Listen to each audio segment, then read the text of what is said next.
Welcome to Maryl Today, where we break down topics that matter, mind, heart, and soul, and break through to solutions you can use to improve your life or business today. I'm your host, Maryl Paz, and this week's topic is transition. If you're in need of or are in the middle of a career, life, or relationship change, this show's for you. Let's get started.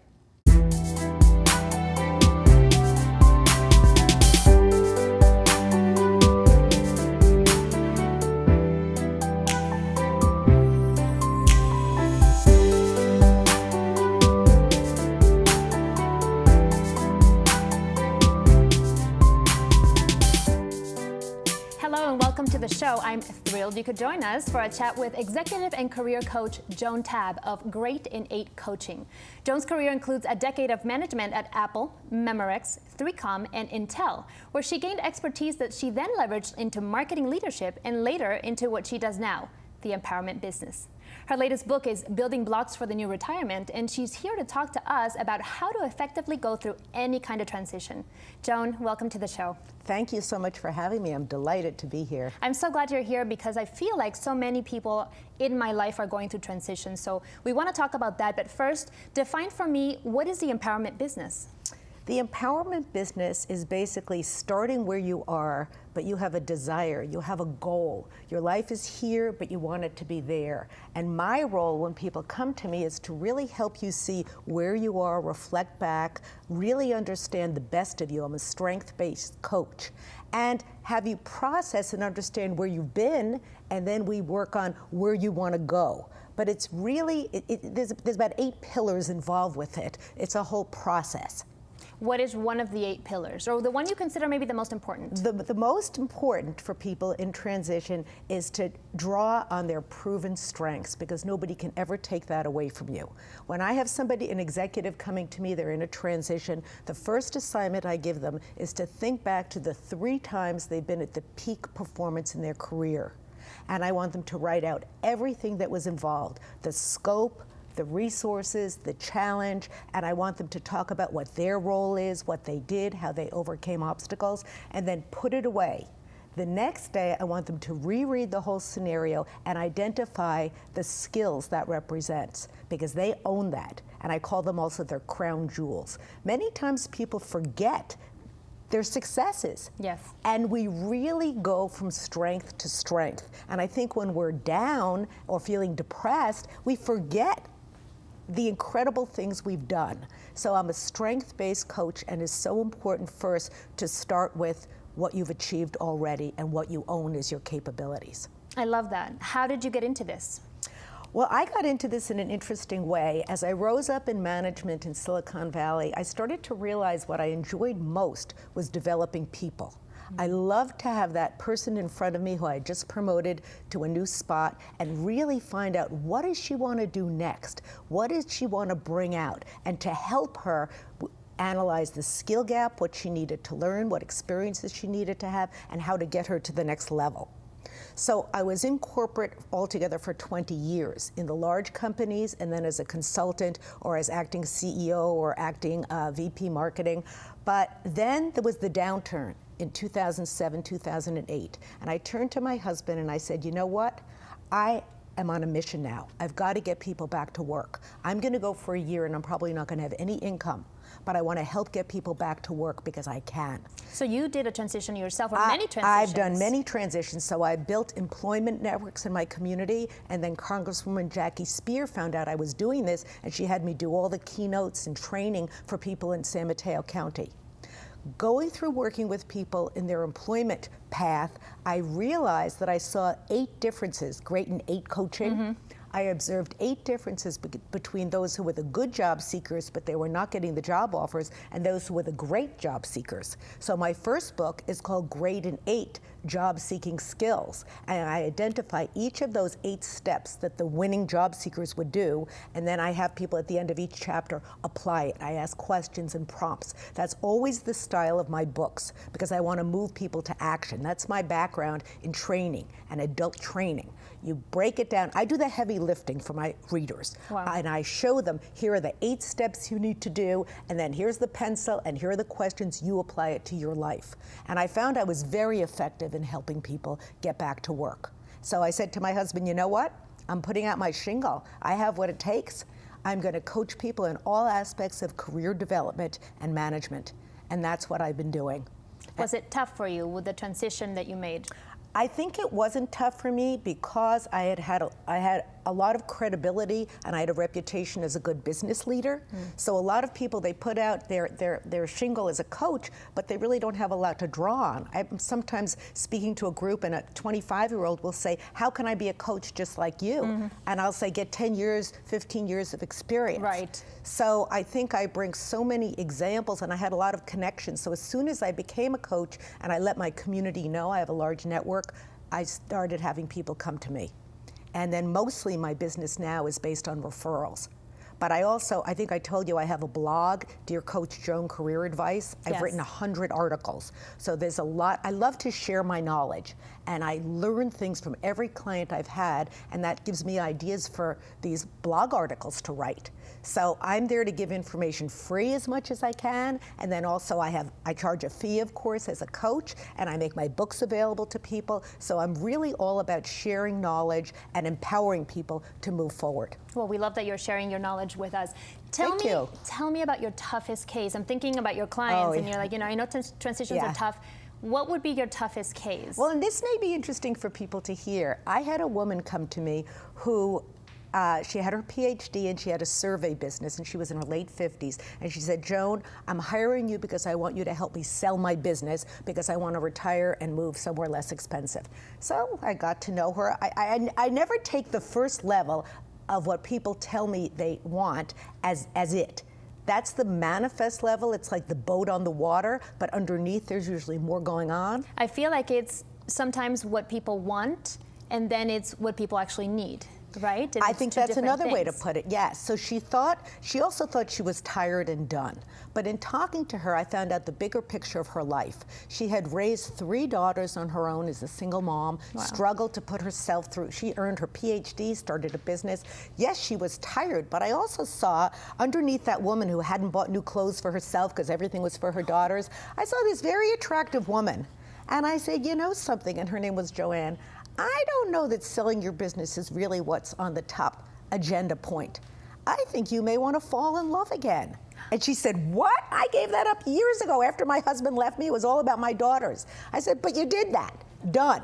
That chapter is over. First chapter of love. Now it's time for you. And you have a great heart in there. And you're a beautiful woman, and let's see what we could do here. I love that. So I had to see if she was open to that, and lo and behold, she was. And I worked with her on a dating profile. I mean, I'm not a dating coach, so but I go to where the need is. You there talk you about were. the need.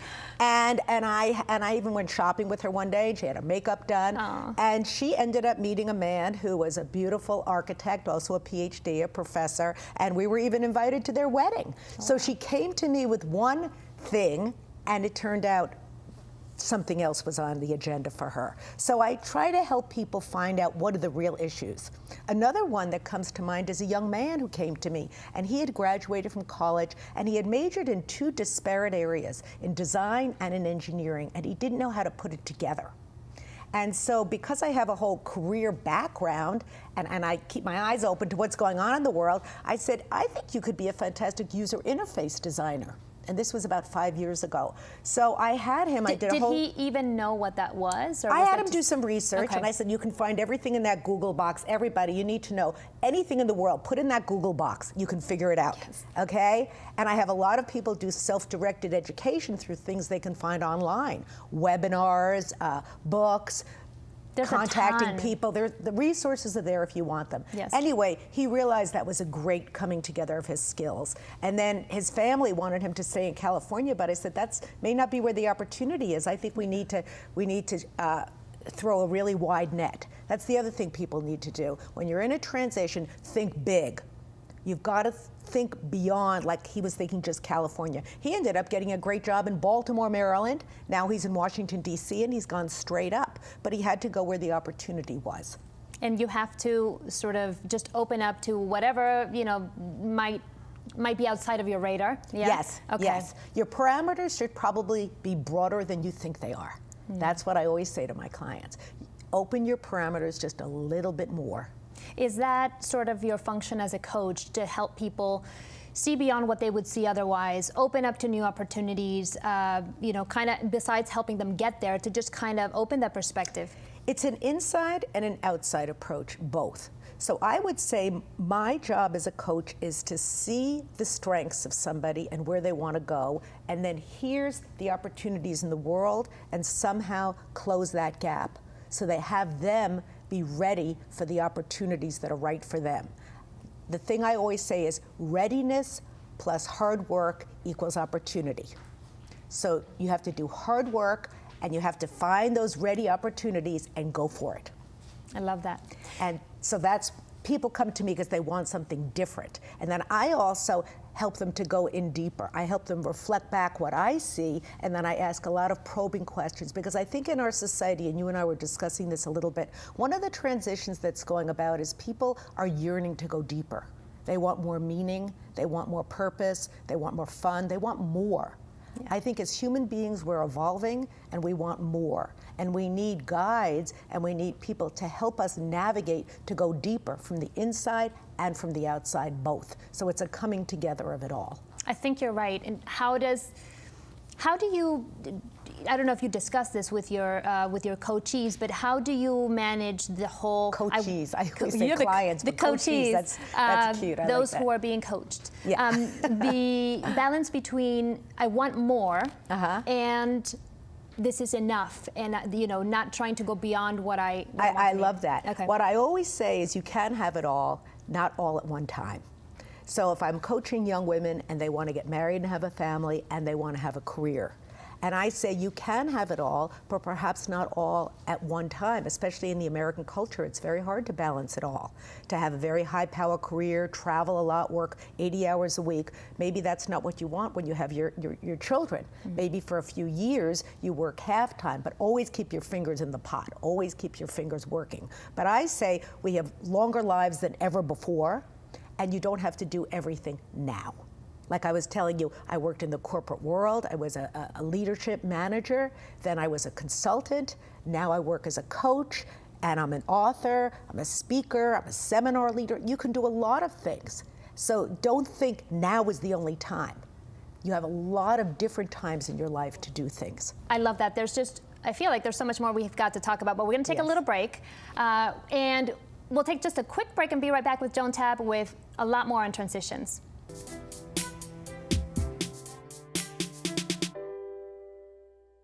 Regresando a la escuela, sí tenía miedo. No sabía si iba a poder hacerlo.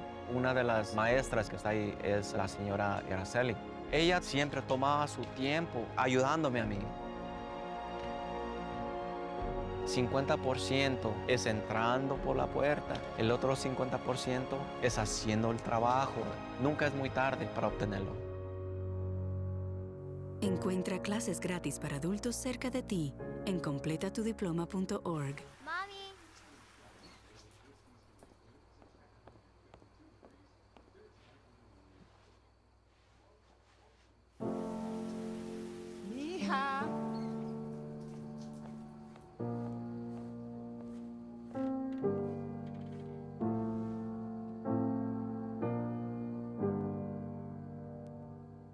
Llama al 1-888-971-2013 y obtén información para cuidar mejor a quien cuidó de ti.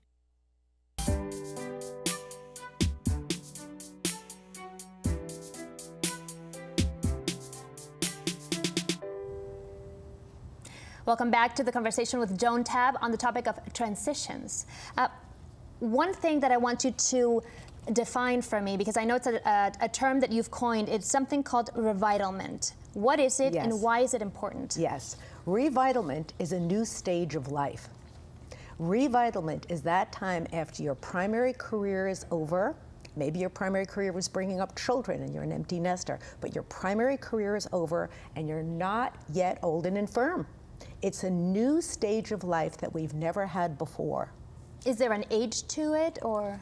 You know what I'm finding? I thought the age was going to be late 50s up to 80s. But in doing a lot of book talks, I have people coming up to me in their late 40s and their 50s saying, Joan, I'm ready for revitlement. I'm ready to be reactivated. I'm ready to use my vitality and put it in new directions in life, and I want to know how to do it. And that's why I'd love to get a copy of your book. You've broken it down into these 8 steps, these 8 areas to consider. So I know you were asking me, how did I even come up with this, right? Well, yeah. How did this start? So I told you I work with a lot of clients, and I started to work with clients who were about my age, baby boomers. And these baby boomers were saying, I don't really know what's going to go next after the next few years, Joan. I look at retirement, but I don't identify with that. I think of retirement as being out in the pasture. I think of it as being done. And I still feel young and excited, and what's next? So I met with a lot of these people, and I realized, you know what? This is an interesting phenomena. And then I hearkened back to the 1980s when I was invited to hear a futurist speak, a man named Ken Dykewald, who's a gerontologist and a futurist. And I was in my early 30s then, and he said, for those of you who are in your 20s and 30s, you're going to be pioneers. You're going to live longer and healthier than anyone on this planet has ever lived. And we're going to have to figure out what to do with people when they're still vital. They're no longer doing their careers. What are they going to do? So I realized all those years later, I'm going to try to answer that for people. Okay, yeah, and I think when you say this, I think of something I've read in some of your books and your website, the identity, right? Yes. The identity Yes. that related to career. So when people either Right. change a career, lose a job, or go into retirement, who am I without that? Right. You hit on such a vital area. And that's a chapter in the book. And that's called Extracting from Your Career Life. So one of the women that I interviewed for the book, she had been a top administrator in disability services at San Francisco State. And when she was retiring, she looked at me and said, I still feel young and vital. Yeah. And I said, well, what did you love to do at work that you'll miss? She said, well, early in my career, the reason I got into disability services is that I wanted to be a deaf interpreter. I had relatives who were deaf, and I got into that field, and I loved it. And then as I was promoted in administration, I no longer did the hands-on work, with that population. I hire through a contract agency. I said, well, have you considered going back to that? She said, no, I haven't. But she explored it. When I met with her a few months later, she had brushed up on her training and her credentials, and twice a week she was doing deaf interpreting, and she loved having a secondary income stream. She loved 2 days a week getting up and doing work she loved. So the idea of people extracting from their career life, it used to be people retired after 30 years, they got their gold watch, they were done, on the porch in the rocking chair. No longer needs to be that way any longer. So one aspect of that is called extracting from your career life, aspects of your work you loved. Another retired nurse, she's now going around the world with the International Red Cross. And she loves it. She's getting to have a sense of adventure and still use some skills, but she has downtimes too. She's not doing this full time. It's a few weeks every year. What did these transitions take? In other words, when these clients came to you, at what sort of mentality or stage of the game emotionally were they, and where did you have to take them in order for them to take these leaps? I can't answer by group. Everybody is an different. individual. But I will tell you that I interviewed 100 people for this book. And one of the areas that I found was very common is that people had something to work through, that they could still work through. I call that section, Your Life Force Never Retires. So when I interviewed this one woman, she was a lawyer, and she was now working in another profession, and I found out the reason she left the law is that she was very unfairly fired. Somebody had made up lies about her, and the management believed them, and she lost her job. And still, 10 years later, that hurts her a lot.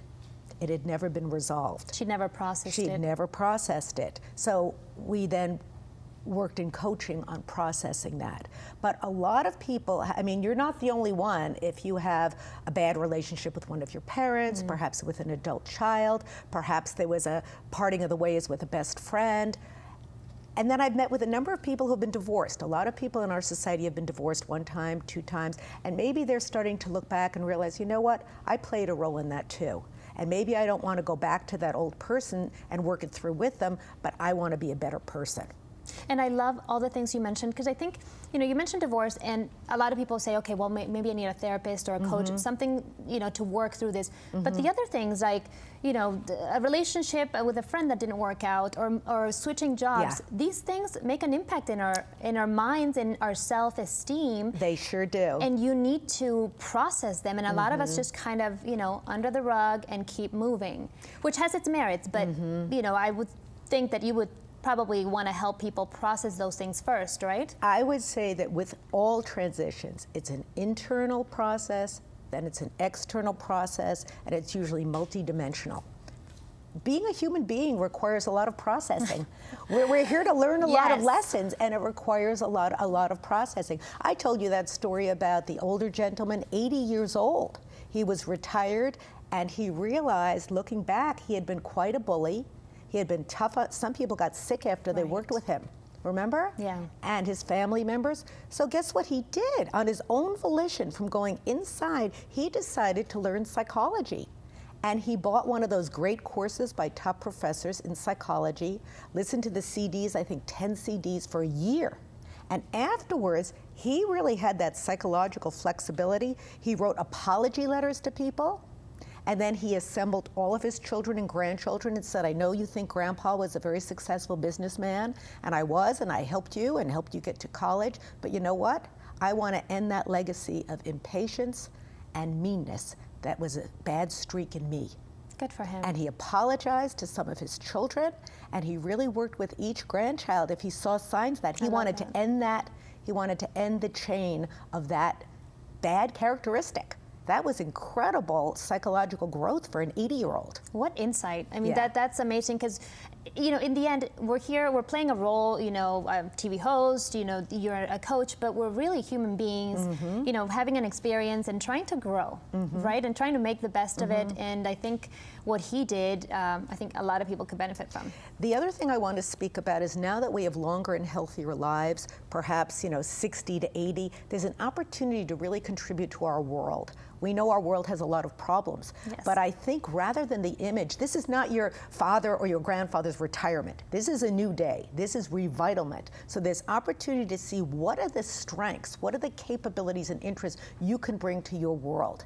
It makes you feel better, families, communities, and our world better, to use the wisdom, insights, and skills of our older people. We live in a very youth-oriented culture, and young people are beautiful, and that's true.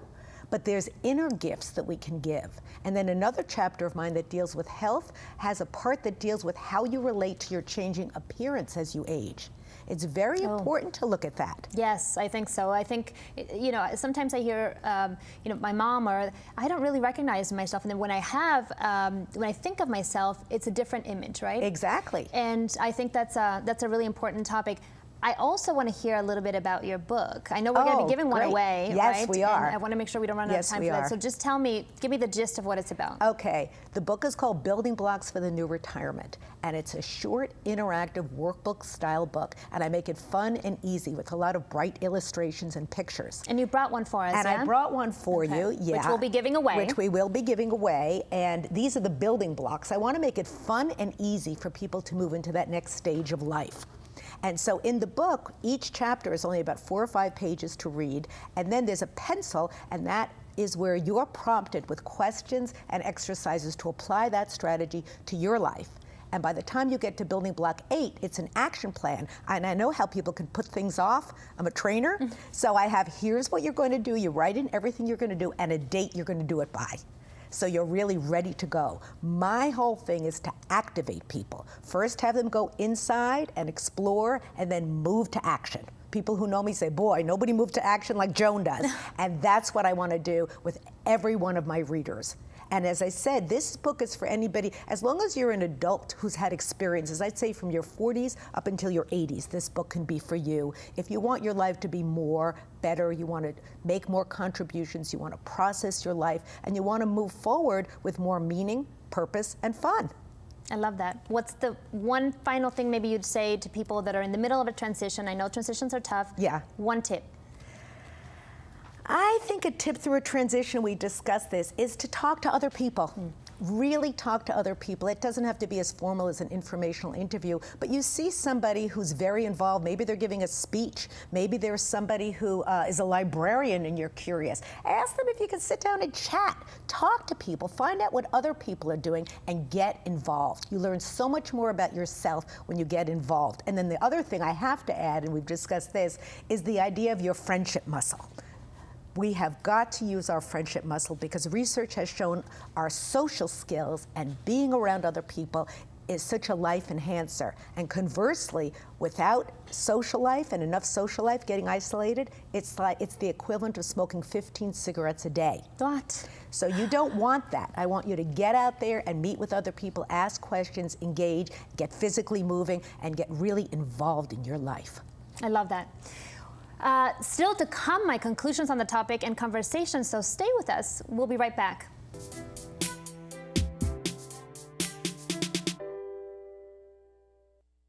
Let me tell you about the toughest guy on earth. He has the crazy strength to lift the man that raised him up without even flinching. This guy, no, this warrior, will always be by his father's side, even if his dad will hardly remember. If this guy isn't the toughest guy on the planet, then I don't know who is. Caregiving is tougher than tough. Find the care guides you need at aarp.org/caregiving. Hey, look, it's those guys. Are you good to drive? I'm fine. How many did you have? I should be fine. You should be. Go and step out of the vehicle for me. See ya, buddy. Good luck. So turns out, buzz driving and drunk driving, they're the same thing, and it costs around $10,000. So not worth it.